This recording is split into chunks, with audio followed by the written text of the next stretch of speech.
All right, so today finally got the winch hooked up on my Am Outlander 500 2023 with the Harbor Freight Badlands 250 winch.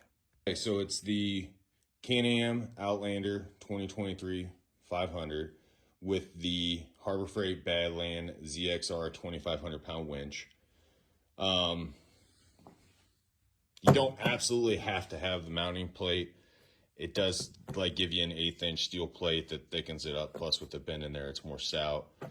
Comes with the fair lead with the actual winch. The fair lead does not mount directly to the Can-Am because the bolt pattern is not the same. This one's more narrow.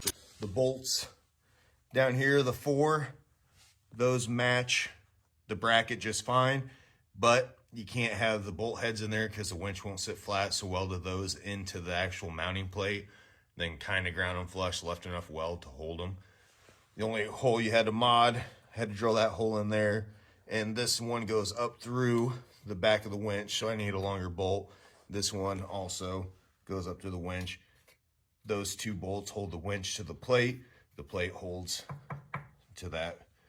And like I said, all this is just straight from the factory OEM on the Can-Am. You will have to reverse the bracket. This is not going just like this. You have to flip it at 180, and then you'll cut the back tab off on the left side because you won't have any clearance underneath this right here. So I cut that off too, just to make everything fit better.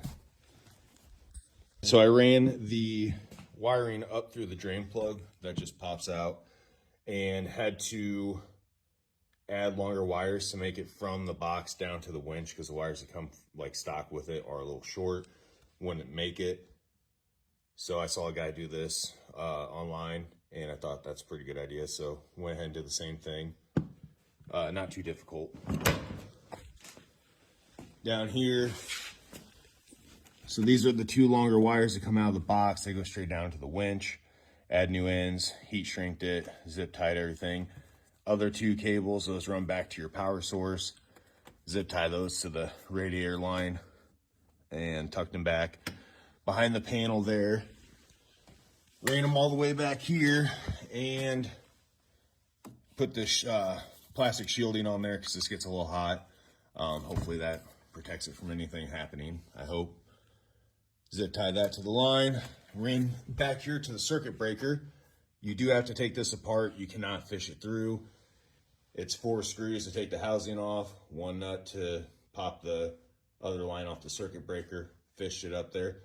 Putting that back together in there sucked. Could not get any screws or anything in there.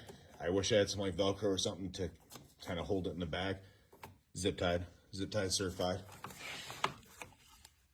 Ran it back to the negative cable here, or terminal, and to the positive terminal there. The battery on these is actually not underneath the seat. It's in a box back here, but cables weren't long enough. Didn't feel like modding that one. This will work just fine. And so there's the key fob.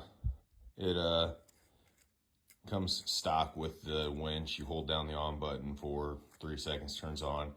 That'll let you retract and extend. So seems to work fine. I'm gonna use this probably more than I'd ever use the controller. That's why I didn't try routing the controller through the box.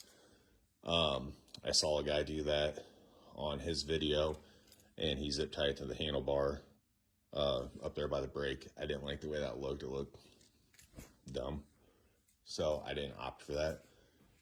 But if you ever want to, you can route it down through that drain plug. You just gotta do it before you actually run the power wires and the wires to the winch, or you can run it through the other side drain plug, fish it up, go through the dash, pops off, 2 little like butterfly screws there, and pops right out.